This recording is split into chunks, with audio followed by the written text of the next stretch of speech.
Como descobrir o próprio temperamento através das emoções de base. Na aula de hoje eu vou te ensinar a identificar o seu próprio temperamento através dessas emoções. O que a raiva, a tristeza, a alegria e o medo têm a ver com o seu temperamento? Tudo isso e muito mais nós vamos descobrir na aula de hoje.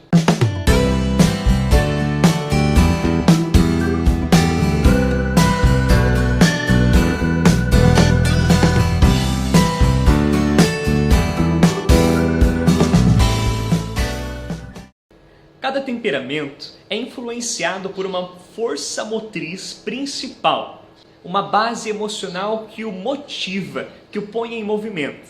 O colérico é movido pela força da raiva, o sanguíneo é movido pela força da alegria, o melancólico pela força da tristeza e o fleumático é caracterizado por uma ausência de força motriz principal, ou seja, nenhuma emoção o influencia diretamente, fortemente, mas que podemos comparar tudo isso por conta da grande hesitação no seu comportamento à emoção básica de medo. Você já assistiu o filme Divertidamente? Inclusive nesse ano vai lançar, o Divertidamente 2. Não sei se vai ser bom ou não, mas já fica aí, a propaganda. Nesse filme, a Riley, que é a protagonista principal do filme, aquela mocinha, ela é comandada na sala de controle no seu cérebro por algumas emoções. E o equilíbrio daquelas emoções faz com que ela seja ela mesma. Em alguns momentos, na sala de controle acontecem alguns problemas, alguns conflitos, e também fora na vida real dela, e isso faz com que alguma emoção principal tome conta do sistema. Às vezes é o medo que vai ter que comandar, às vezes a raiva vai ter que comandar, às vezes a alegria vai ter que comandar. Primeira dica de hoje. Se você pudesse descrever a sua sala de controle, qual emoção principal que comanda a sua sala de controle? Vamos lá então para os exemplos de hoje. O colérico e a raiva. A emoção raiva no temperamento colérico gera força, motivação e energia. Você vai perceber que o colérico ele demora muito mais para se cansar nos seus objetivos. Ele busca a superação, gosta de desafios e tem uma força intensa naquilo que é importante para ele. É como se ele tivesse muito mais gás para aquilo que ele quer fazer. Agora, se o colérico não consegue alcançar o seu objetivo, ou acaba achando que alguém ou alguma coisa está atrapalhando ele começa a sentir a famosa raiva negativa. Negativa no sentido de ser potencialmente destrutiva. Por exemplo, ficando mais estressado, irritadiço, descontando as coisas nos outros, cobrando mais do outro, tendo momentos cada vez mais frequentes de dar ordens, o famoso mandão. O sanguíneo e a alegria. Primeiro se entenda aqui a alegria não como felicidade, mas sim mais como uma espécie de um prazer imediato. O sanguíneo se sente movido pelas coisas alegres, pelo prazer imediato. Ele quer pegar o mais rápido possível aquele prazer, aquela alegria. É como se a alegria fosse um chocolate e colocasse na frente do sanguíneo, assim com uma vareta, e fosse puxando, E o sanguíneo ele vai em busca daquele chocolate, daquela alegria, e não se cansa de buscar, Aquilo atrai ele o tempo todo. Isso faz com que o sanguíneo, hora ou outra, se incline para algo mais divertido. Em algum momento ele vai estar fazendo algo mais engraçado, mais leve, se distraindo, falando sobre coisas mais leves, mais engraçadas, contando piadas. E é uma pessoa que não gosta muito da tristeza. Não quer olhar muito para as coisas muito difíceis, muito árduas. Prefere permanecer nas coisas boas da vida, mais no otimismo.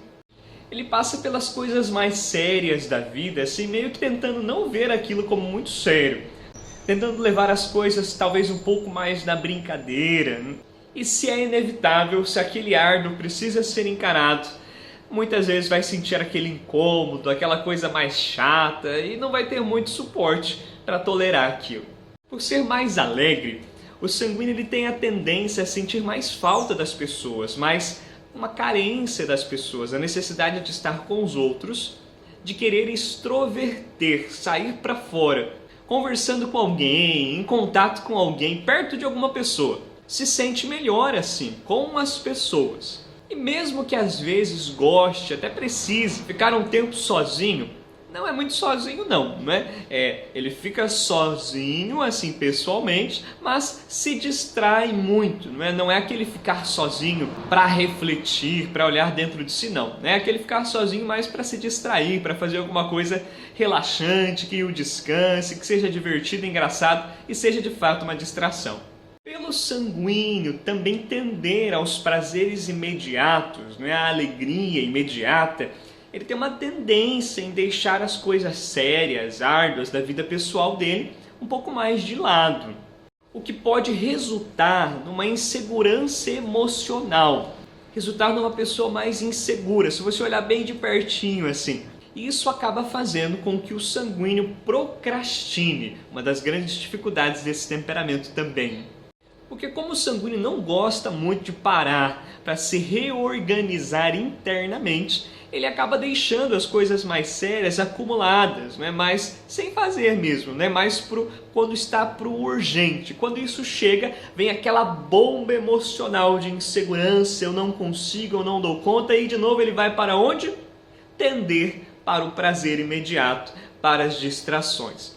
Então, se você tem um temperamento sanguíneo, você vai perceber que na hora que as coisas começam a acumular mesmo, né? Na hora que a responsabilidade te chama, o dever te chama, ao invés de se estressar ou de ter mais força para fazer aquilo como colérico, você até acaba se estressando um pouco mais sim, claro, mas principalmente tende a uma insegurança emocional, uma espécie de vitimização psicológica, justificando a distração, assim, mas eu tô cansado, então eu posso me distrair, eu tô com muita coisa acumulada, então eu posso me distrair, eu tenho esse direito.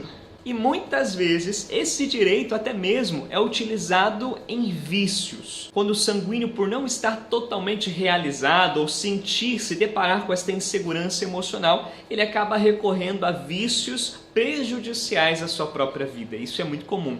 Como vício, né, da internet, de ficar horas a fio, né, procurando alguma coisa que não precisava, se distrair do videogame, coisas assim, que seriam mais tranquilas, ou até mesmo coisas que podem ser meio que muletas na área da afetividade, da sexualidade, da gula, enfim, coisas nesse sentido. O melancólico e a tristeza. O melancólico tem uma capacidade especial, um senso perceptivo para conseguir se enxergar melhor, enxergar a própria vida melhor e também ver as coisas com maior profundidade.